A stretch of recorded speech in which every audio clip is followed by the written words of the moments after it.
Assalamualaikum warahmatullahi wabarakatuh. Selamat pagi anak-anak hebat SD Muhammadiyah Inovatif Baturtno.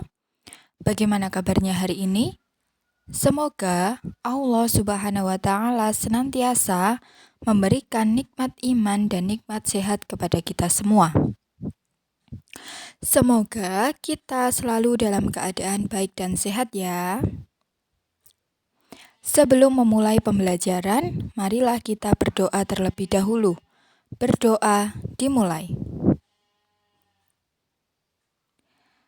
Selesai. Pada hari ini, kita masih melanjutkan pada bab yang kedua pada Al-Islam, yaitu tentang iman kepada makhluk gaib. Nah, yang akan kita bahas pada hari ini yaitu mengenai cara setan menjerumuskan manusia. Nah, perlu kita ketahui, setan itu adalah musuh besar bagi manusia. Seperti yang telah dikatakan di dalam Al-Quran. Nah, setan itu akan senantiasa menggoda manusia. Cara-cara setan menggoda manusia yaitu yang pertama yaitu dengan was-wasoh, yang artinya adalah bisikan. Bisikan di sini maksudnya adalah setan itu membisikkan keraguan dan kebimbangan ke dalam hati manusia. Itu yang dinamakan dengan bisikan. Kemudian yang kedua yaitu nisyan. Nisyan itu artinya adalah lupa.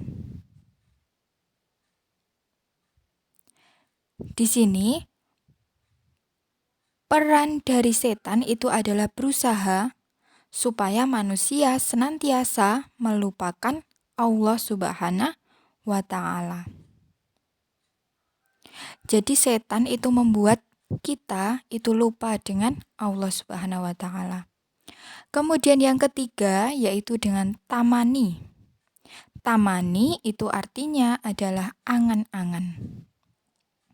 Maksudnya adalah angan-angan yang indah dan khayalan menjadi bagian dari upaya iblis dalam menggoda manusia.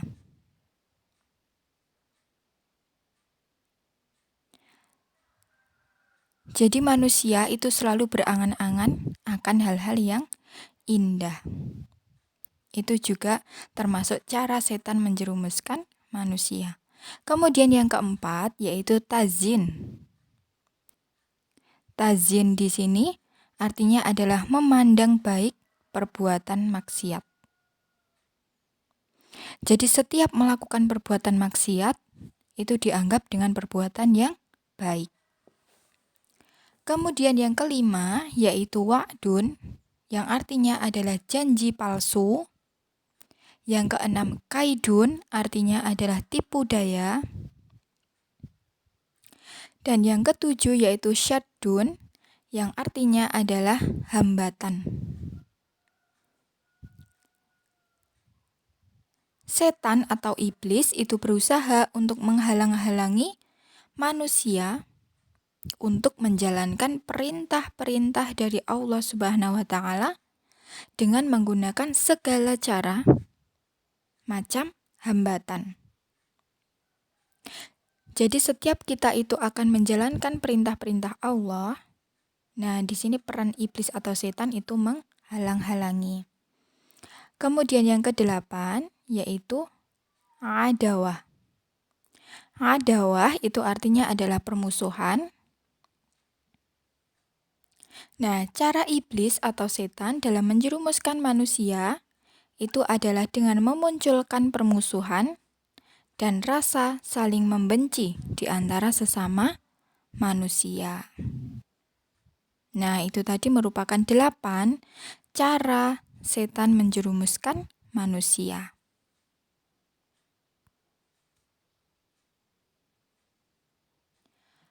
Kemudian selanjutnya yaitu tentang perbedaan malaikat dengan jin dan iblis. Perbedaannya yaitu dari penciptaan.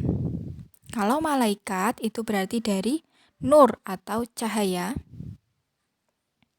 Jin itu diciptakan dari nar atau api. Iblis dan setan itu dari nar atau api juga. Kemudian dari segi pengabdian kepada Allah Subhanahu wa taala, malaikat itu semua taat dan patuh kepada Allah Subhanahu wa taala, selalu menjalankan perintah Allah Subhanahu wa taala. Kemudian kalau jin itu ada yang taat dan ada yang durhaka kepada Allah Subhanahu wa taala. Kemudian kalau iblis dan setan itu semua mendurhakai dan bersikap sombong. Kemudian perbedaan yang selanjutnya yaitu tentang keimanan kepada Allah Subhanahu wa taala. Malaikat itu senantiasa beriman kepada Allah Subhanahu wa taala. Kemudian jin itu sebagian ada yang beriman dan sebagian ada yang kafir. Kalau iblis dan setan itu semua menjadi kafir, membangkang atas perintah-perintah Allah Subhanahu wa taala. Kemudian perbedaan yang selanjutnya yaitu hubungan dengan manusia kepada Allah Subhanahu wa taala.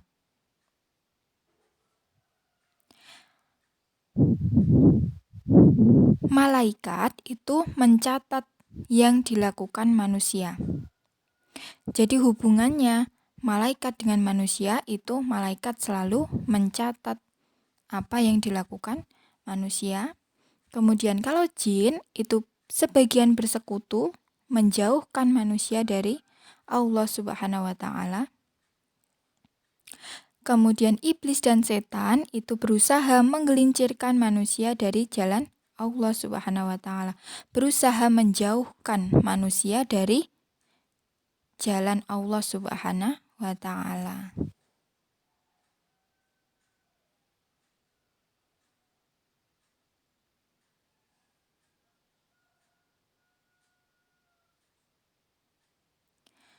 Kemudian tentang kehidupan makhluk gaib.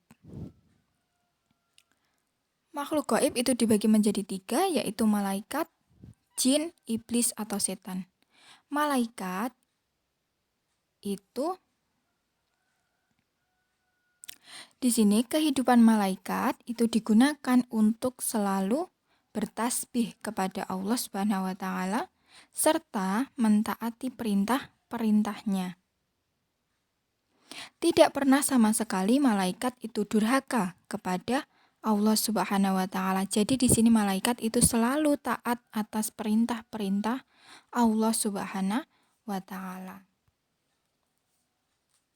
Kemudian kalau jin itu termasuk makhluk gaib. Keberadaan jin di alam ini memiliki tanggung jawab sama seperti manusia, yaitu menyembah kepada Allah Subhanahu wa taala.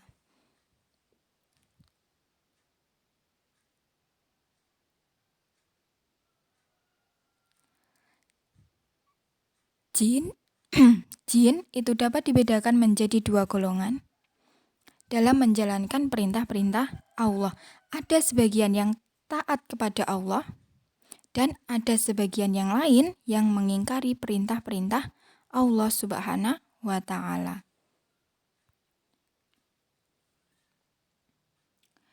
Kemudian iblis atau setan. Iblis atau setan itu adalah bagian dari kelompok jin yang tidak mentaati perintah Allah Subhanahu wa taala. Iblis atau setan itu merupakan makhluk Allah yang sangat ingkar atas perintah-perintah dari Allah. Nah, keingkarannya di sini ditunjukkan dengan keberaniannya menolak perintah dari Allah untuk mengikuti perintah-perintah dari Allah Subhanahu wa taala.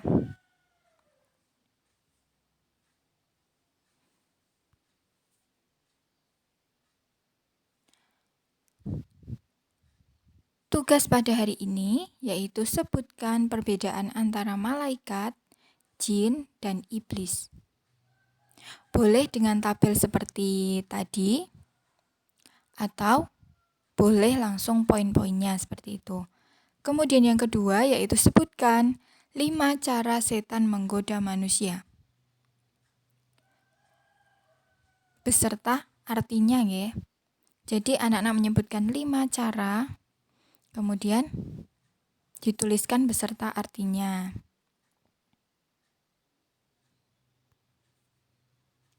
Sekian pembelajaran pada hari ini. Tetap semangat untuk belajar. Terima kasih. Wassalamualaikum warahmatullahi wabarakatuh.